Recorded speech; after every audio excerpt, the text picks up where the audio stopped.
Rainbow Factory by Aurora Dawn. Now a rainbow's tale isn't quite as nice as the story we knew of sugar and spice.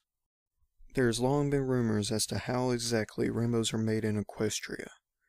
While a great amount of Pegasi ponies are employed in the rainbow department of the weather factory, almost all of them do the low-end work.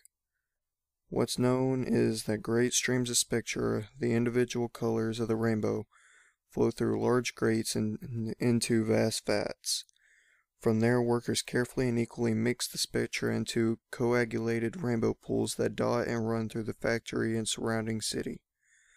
Next, that mixture is pumped into the floor below, where the other employees atomize it and store it until the active weather Pegasi deploy it in the field.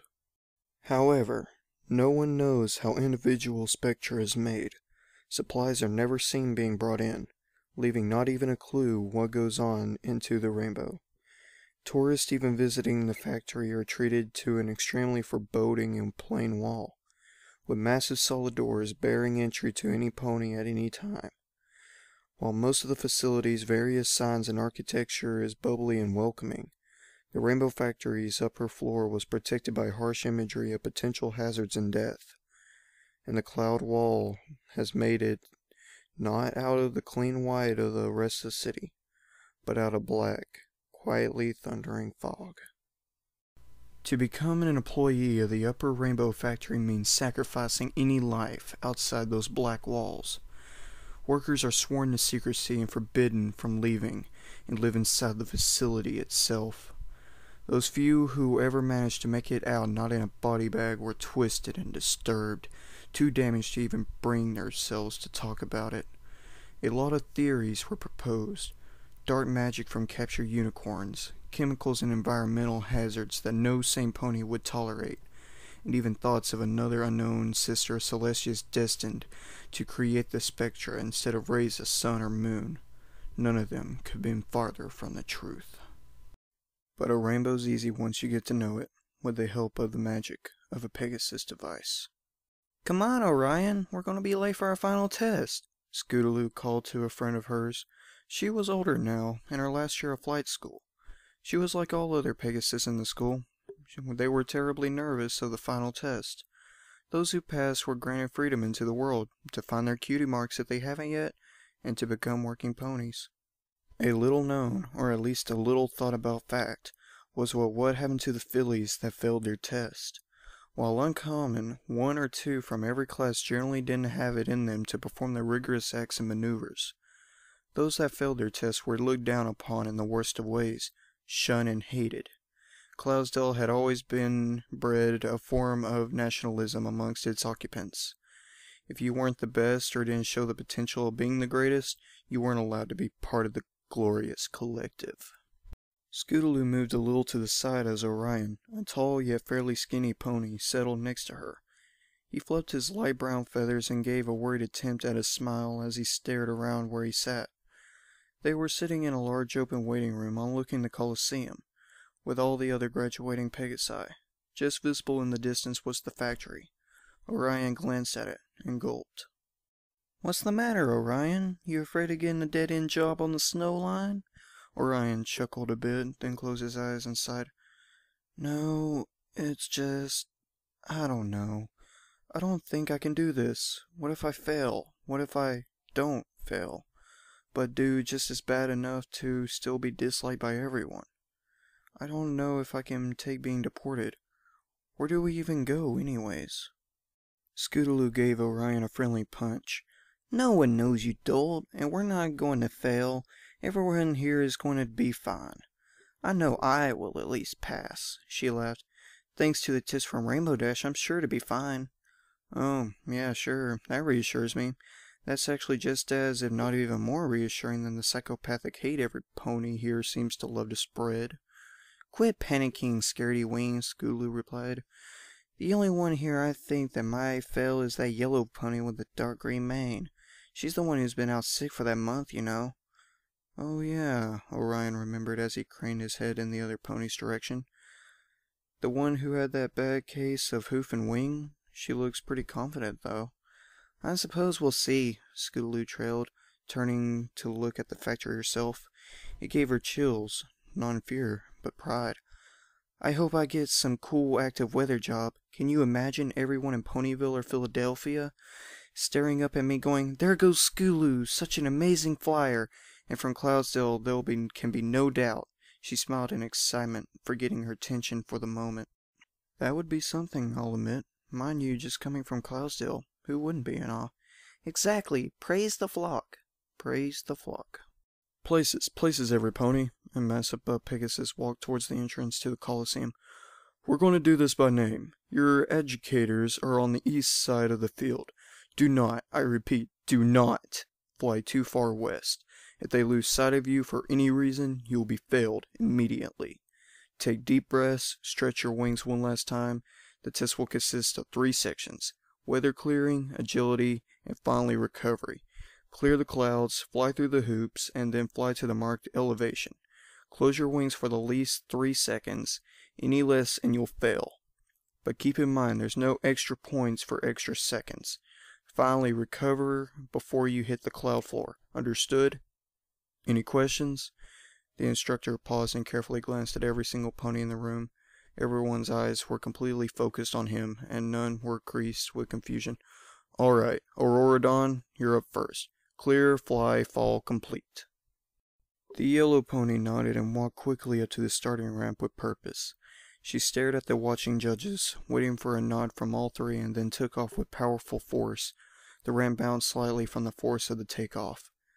Every pony watched as Aurora quickly reached the starting altitude, and then began a direct and purposeful attack of the position clouds. With expert timing and intelligent angles, the sky was soon empty of any moisture. Skulu and Orion watched with open mouths as they watched the first testee pull fast and tight turns, expertly shooting dead center through each and every hoop. Finally, Aurora pulled herself up to the proper altitude, hovered, and closed her wings. The group of students gasped as she started plummeting down towards the clouds and counted breathlessly. 1, 2, 3. They sighed as they watched her wings open in the correct amount of time, collectively holding that relief.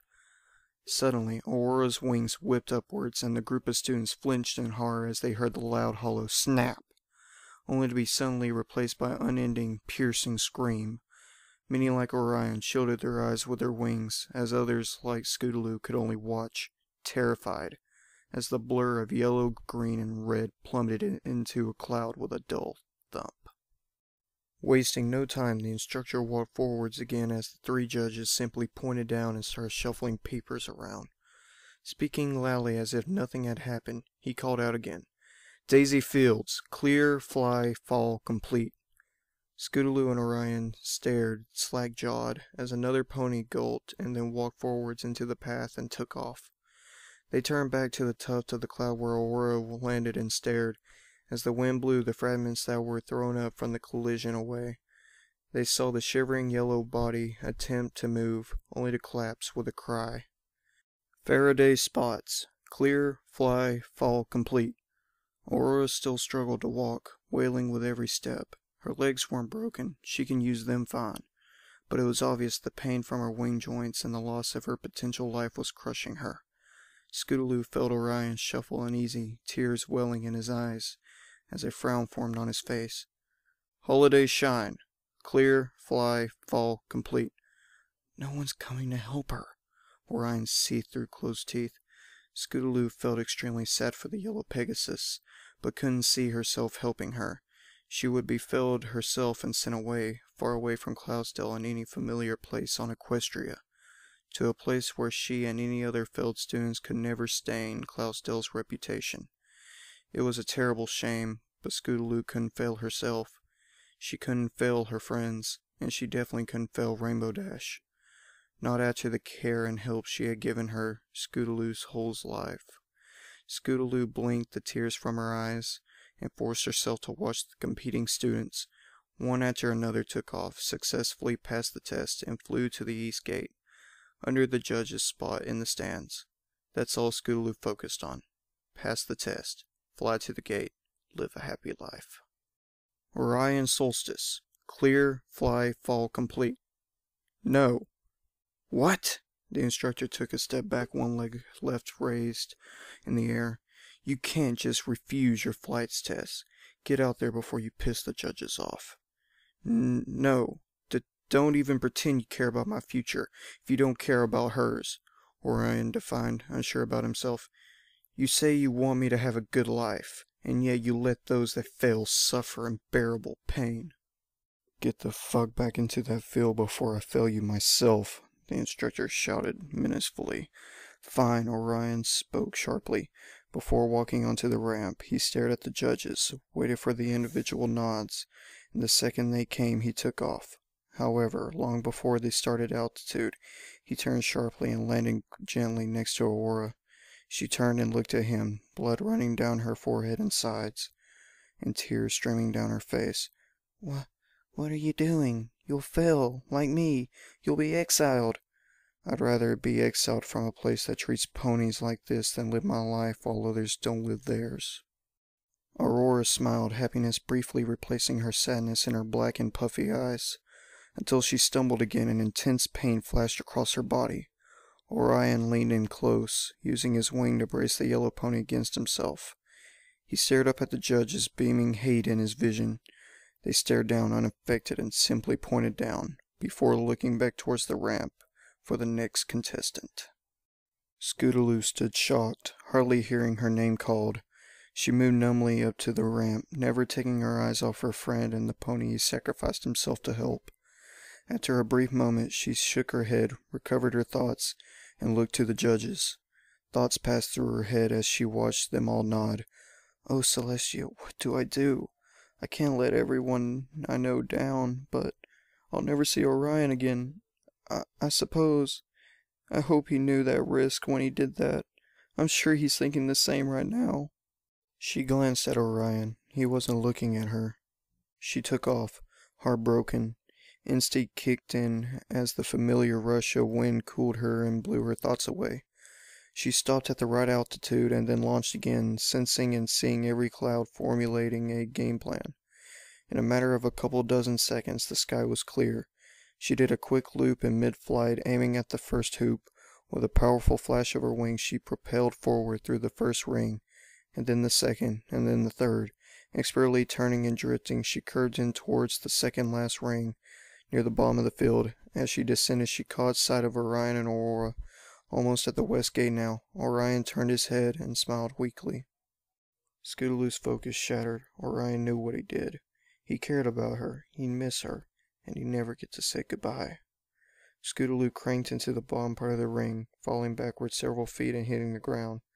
With a sudden intense flash of fear, she flipped herself onto her feet and began flapping her wings, levitating off the ground. Maybe that didn't count as a failure, she thought. I can still fly. There was a distraction on the field. She spun around to the judges. 3 who's pointed down. Scootaloo started crying there, tears welling up and blurring her vision. This wasn't right. This shouldn't have happened. None of it. Orion should have passed his test and cheered her from the east gate. She shouldn't have looked at him. She should have focused on flying. But there was no room for excuses. Defeated, she slowly hovered towards Orion and settled down next to him. She looked at him through her purple eyes. He looked back, offering a smile. You did a good job. Scootaloo dropped her head and sobbed. She then walked around Orion, lifted a wing of her own, and helped Aurora walk to the west gate. Before them stood a long, unlit hall, with only a cheap sign stuck to the wall, notifying test failees to proceed down the hall. They waited only briefly to gather themselves and prepare for where they would be taken, and then they all stepped forward together.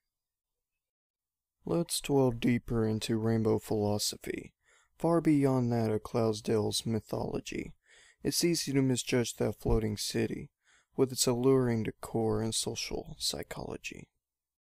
Against an empty carriage at the end of the lonely hall were 3 imposing ponies, leaning in a disinterested and bored pose. One of them happened to look up as the sorry-looked trio stumbled out into the open.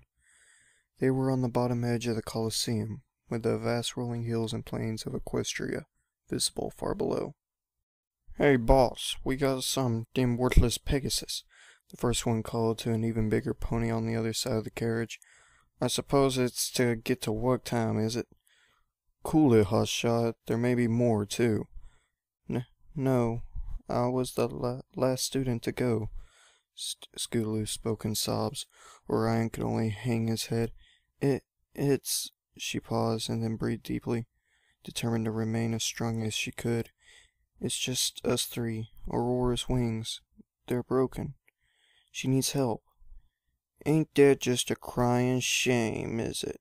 What's it to us? All the better she don't come flying back to us no more." "We may have failed our damn test, but that doesn't mean we're not worth keeping alive," Scootaloo shouted in a flash of rage. She was determined to hold on to as much dignity as she could. All right, sheesh. Hey, Patches, doctor, before we head out. I don't want to get any blood on them sheets. I just washed the thing. You other two, in the cot." Orion and Scootaloo hopped into the carriage and got as comfortable as they could on the hard seats, but made sure to leave room for Aurora. As soon as the third of the large ponies finished bandaging her wings, Aurora carefully stepped onto the vehicle and lay down on the bench at the back. Scootaloo inched closer to her and leaned down to talk as the door of the carriage slammed shut. The boss pony was inside the back, standing by the door, watching each of them. "So," Scootaloo began quietly, trying not to speak too loud, "you're Aurora. I'm Scootaloo. I'm sorry we had to meet like this." "Any meeting of a friend is a welcome meeting," Aurora spoke gently with sincerity in her eyes. "We did our best. That's all we can say. That's all any of us could say.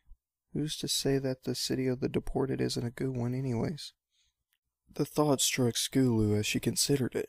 No one was ever told about where the Pegasi were brought. Most ponies considered it to be some odd land, like where the zebras hailed from. That made Scootaloo realize something even more profound. Hey, if we're taken to where Zikora's from, then there's got to be a way to get back. It's not as if we're banned from Equestria. Fluttershy, an old friend of mine, she's a Pegasus who lives in Ponyville. She never passed flight school. She never took her test. They never come and taken her away." "Exactly," Aurora agreed with a nod. Orion overheard and offered his thoughts. "I think the reason we're sent far away is because no pony from Cloudsdale ever wants to admit that someone who failed flight school could come back from their city. What a fucking horrible place now that I think of it. I never want to go back. Maybe that's why no Pegasus ever wants to come back. They just don't like Cloudsdale." "You goddamn worthless ponies can hardly call yourself Pegasus," Boss spoke from the door. He was swaying ever so slightly as the carriage was lifted and moved to an unknown location. "Useless failures is what you are. No pony comes back from exile, regardless of reason. Can't even pass your goddamn test. You three make me sick." Scootaloo jumped up from her seat, lifted herself into the air with her wings, and dove legs first at the boss. "You shut the hell up about us! You have no right to treat others like this!" Boss raised a hoof and backhanded Scootaloo out of the air, onto the floor. "I can treat you however I want. You hardly classify as ponies in Cloudsdale, or any of Equestria for that matter. Now sit the fuck down and shut up until you get to your destination." "Where are we being taken anyways? Not like we can tell anyone now, and I'm sure as the deliverers, you guys should know," Orion cautiously reasoned. "Hell if I know. We hand this carriage off to ponies in suits, and we get a bag full of coins. To keep quiet about the whole thing. It's how it's always been for 1,000 years." The three fillies huddled together again, scared of the unknown. They kept quiet as they waded through the unbearable trip, all lost in their own thoughts. Friends, family, loved ones, and pets. All will never see them again, and some would never find out why. An hour passed, and then another. Finally, the uncomfortable quiet was broken by a sudden lurch as the carriage stopped in its flight. "Ah," Boss smiled. "There's my stop. You ponies play nice now. Have fun in wherever the hell you're sent to." The carriage door shuffled open and Boss hopped out with a gust of cold wind. It was night outside now, with hardly any light to see at all. Scootaloo stared outside and noticed another figure staring in. It was dressed in a black suit, its tail dyed an unnatural black that never occurred in nature. Its face was covered by a dark, loose-fitting mask, concealing its mane. All that was visible were rose-colored eyes, staring indifferently at the three ponies inside.